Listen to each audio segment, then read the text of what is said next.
Arti mandi menurut istilah syar'i adalah menggunakan air ke seluruh badan dengan cara-cara khusus seperti yang diajarkan oleh Nabi sallallahu alaihi wasallam. Di antara ayat yang mewajibkan mandi di saat kita junub adalah A'udzu billahi samiil 'aliim minasy syaithaanir rajiim. Wa in kuntum junuban fattahharu. Dan apabila kamu junub, maka bersucilah.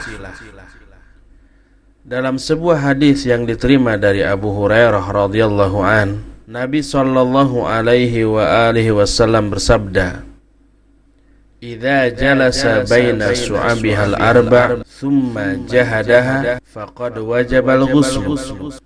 Apabila seorang suami duduk di antara keempat anggota badan istrinya, lalu dia menggaulinya, maka wajiblah atas orang itu mandi.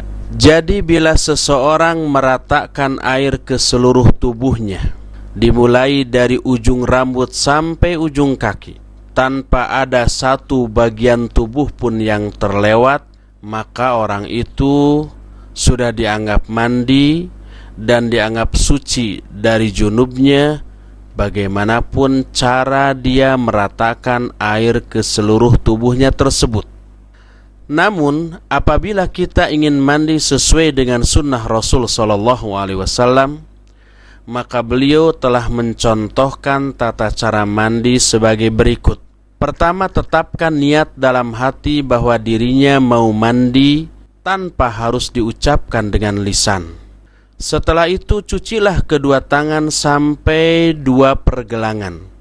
Lalu tuangkan air dengan tangan kanan ke tangan kiri.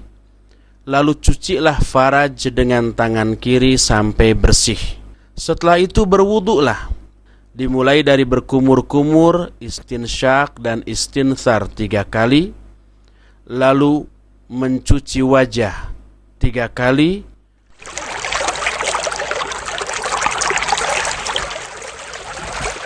kemudian mencuci tangan kanan sampai sikut 3 kali, lalu tangan kiri sampai sikut 3 kali, kemudian mengusap rambut dan kepalanya serta kedua daun telinga hanya 1 kali. Sampai di sini kita tidak melanjutkan kepada mencuci kedua kaki, karena kedua kaki diakhirkan seusai mandi. Kemudian basahi tangan kita, kemudian masukkan jari-jari tangan ke pangkal rambut serta membasahi rambut sampai merata. Setelah itu guyurkan air ke atas kepala 3 kali guyuran. Kemudian ratakanlah air ke seluruh tubuh.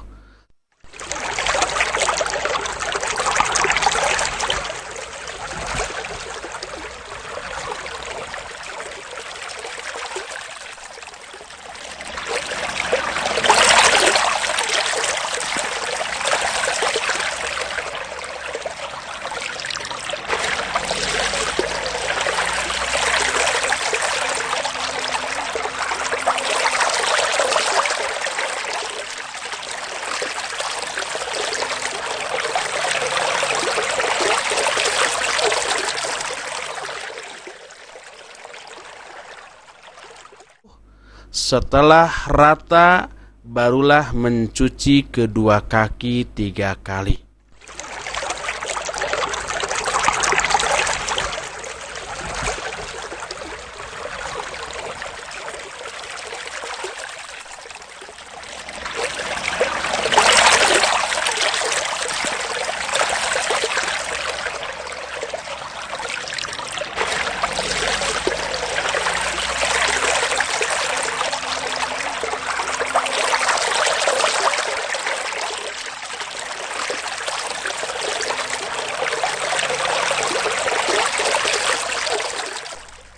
Dibolehkan memakai sabun atau wangi-wangian di tengah-tengah guyuran air ke badan. Setelah mandi, Dianjurkan bagi para wanita untuk menggunakan kain yang telah diberi minyak wangi, lalu diusapkan ke bekas darah yang ada pada kemaluannya hingga hilang baunya, meskipun wanita itu sedang berkabung ditinggal kematian suaminya. Tata cara mandi tersebut didasarkan pada sebuah hadis dari Aisyah radhiyallahu anha.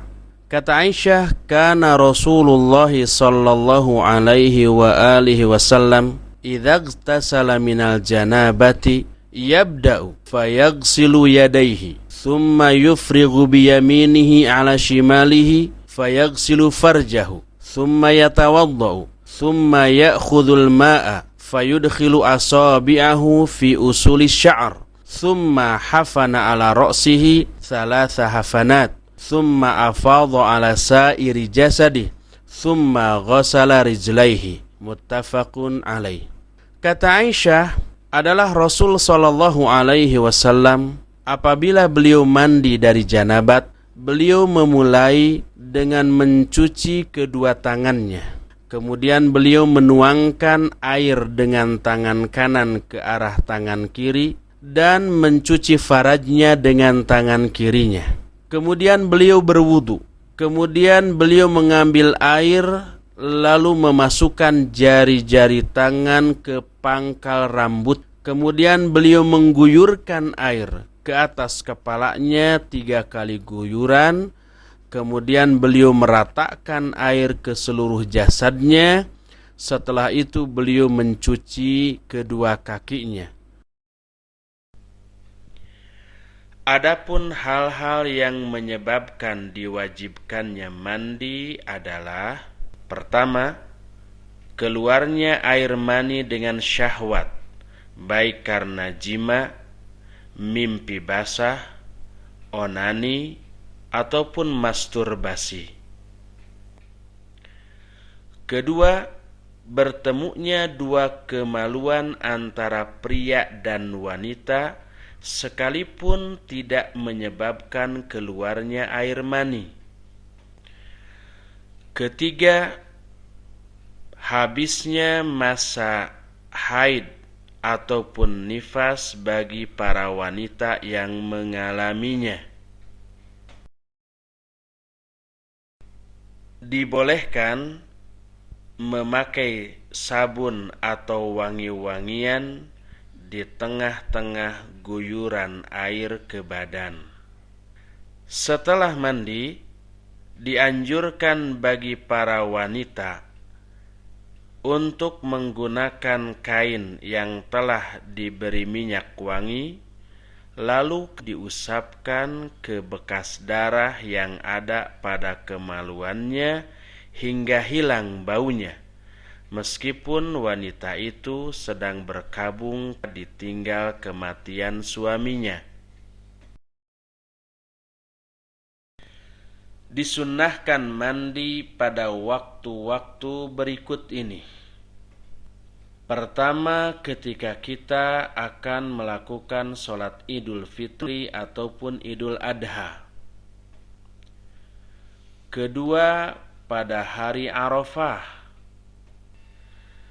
Ketiga, ketika hendak ihram, baik untuk umrah maupun untuk haji. Keempat, sebelum memasuki kota Mekah. Kelima, ketika hendak mengulangi jima atau menggauli istri. Keenam, setelah memandikan mayat. Ketujuh, setelah menguburkan orang musyrik. Kedelapan, setelah sadar dari gila atau pingsan. Kesembilan, setelah dibekam. Dan yang kesepuluh, seorang wanita yang mengalami istihadah, dia disunnahkan mandi setiap akan sholat atau ketika akan menjamak antara dua sholat.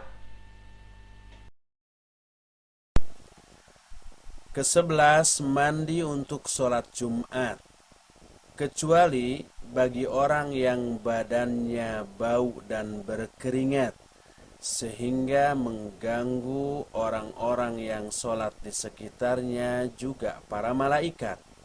Maka bagi orang yang seperti itu, mandi Jumat menjadi wajib baginya. Ke-12, orang kafir atau orang yang pernah murtad kemudian masuk Islam.